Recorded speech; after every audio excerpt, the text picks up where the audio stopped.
Living in Australia, our Christmases are really warm, and I do love that about our Christmases.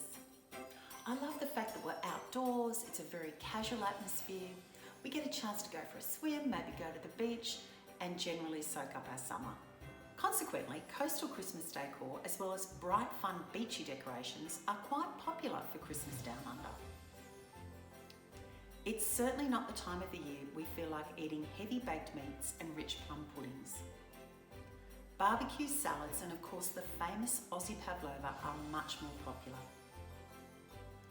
So Christmas in July gives all of us in the Southern Hemisphere a chance to really enjoy a traditional Christmas, just like you would in Europe or anywhere in the Northern Hemisphere. It's a chance for us to create a beautiful, cosy Christmas feeling and a great excuse to catch up with our friends at a time of the year when we're more prone to hibernating at home. Another thing I love about Christmas in July is that I'm drawn to decorating in a more wintry Christmas style. I love glittery snowflakes and glistening icicles, but when I decorate our home in the heat of summer, somehow that just doesn't feel right. So for the past couple of years, my hubby and I have hosted a Christmas in July party, and we prepare a yummy Christmas feast of all that lovely traditional Christmas food. To really get into the spirit of the night, I like to set a long banquet table so our guests can settle in and enjoy the food and conversation. I do add a few other decorations around the house, but I focus most of my decorating time on the table. So join me as I take you through the way I decorated a long Christmas banquet table for our Christmas in July party.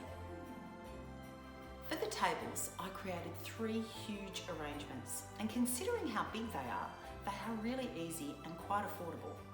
I started by filling 3 hurricane vases with artificial snow. Next, I nestled a large pillar candle in the middle of the snow, pushing it down so it was secure and steady.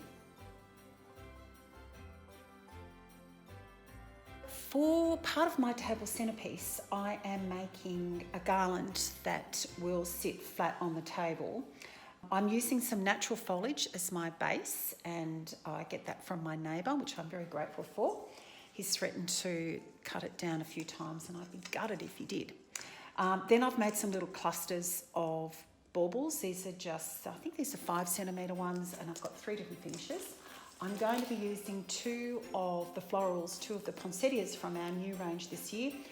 Really excited about them. These are the velvet embossed ones, and they've got the gorgeous sequin flower that breaks it up, and these are the burlap ones. So I'm bringing these in 4 different colours.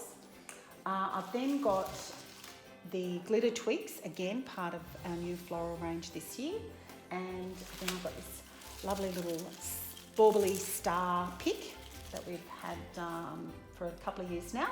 Some burlap wide ribbon, and I'll need, again, a bit of floral wire to keep it all together. So I'll just show you how I'm going to do it. Really simple. I'm not a florist, I don't claim to be, but I do like playing around with flowers.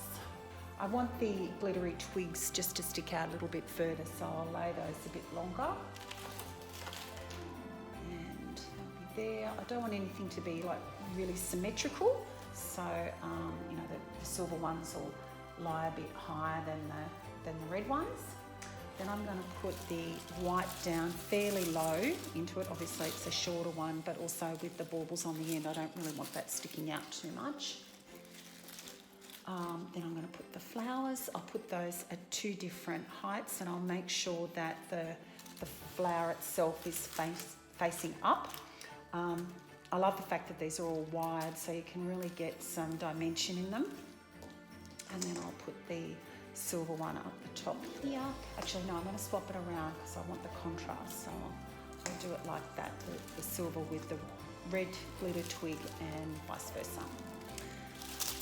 As I say, it's not looking fabulous right now, but once I get it on the table and play with it a bit more, I think it'll all come together. And then I'm just going to take a piece of wire and bunch it down the bottom. I will camouflage all my messy bits with some more foliage once I get it on the table. You can see it's all sort of rough edged, but that will all get hidden away. Then I am going to put my cluster of baubles down the bottom. like so. I won't pull it too tight just now, I'll just get it a bit loose around there. And then to finish it off and make it look neat in that little cluster, I've just got a piece of wide burlap ribbon, which I'll sort of put from one side to the other and mix in with the baubles. And I'm not going to bow it, I'm just going to do it as a knot and sort of hide the knot in between the balls. And then again, because it's wide, I'll be able to give it a little bit of definition.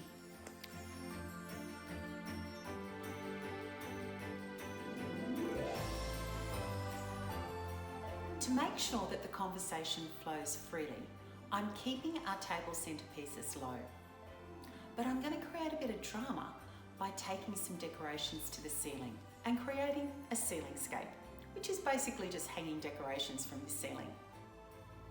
To make the ceiling scape, I'm using some removable hooks and fishing line. I put the larger of the hooks, which are very flat and have a small V-shaped hook on them at each end. And then I put the smaller hooks about 1 metre apart in between them. But I alternate the way that they face, with one facing left and the next one facing right. I loop the fishing line and tie it off at one end, keeping it really tight. I slip the fishing line in between the hooks in the middle, which keeps it taut and stops it from slipping. I suggest that you keep the total length of your fishing line to no more than 3 metres. If you want a ceiling scape longer than 3 metres, like I did, just make another one starting from where you finished the first one. Then I simply tied fishing line to each decoration and hung them in a pattern that I wanted at various heights.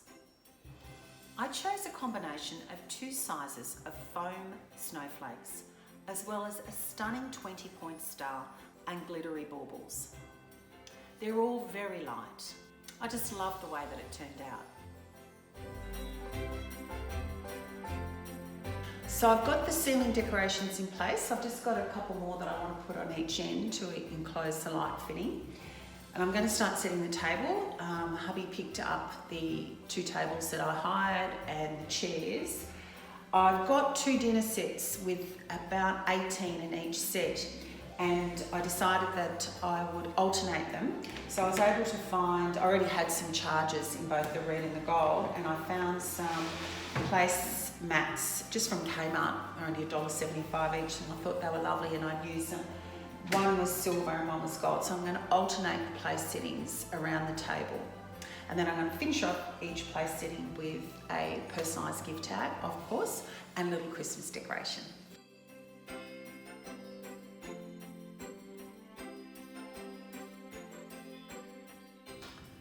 So there it is. I've managed to get the tablecloths on and the place mats and the chargers with the dinner plates. I'll finish off with the cutlery and glassware and napkins, etc. Well, suffice to say, we had a brilliant night. It was chilly, but with our open fire, fairy lights, and the warmth of all our friends and neighbours, who dressed as requested in ugly jumpers and tacky Christmas dress-ups, no one noticed the temperature at all. I hope that you found some ideas and inspiration on how you can decorate a long Christmas table for Christmas in July or the real deal in December. Now, we just love everything about Christmas. Christmas decorating, Christmas crafts, and all sorts of holiday DIYs. So be sure to connect with us right here on YouTube by subscribing, and remember to hit that bell so you'll be notified when we upload a new video. And of course, you can find us on Facebook, Instagram, or Pinterest. So be sure to stay in touch. Until next time, Merry Christmas decorating.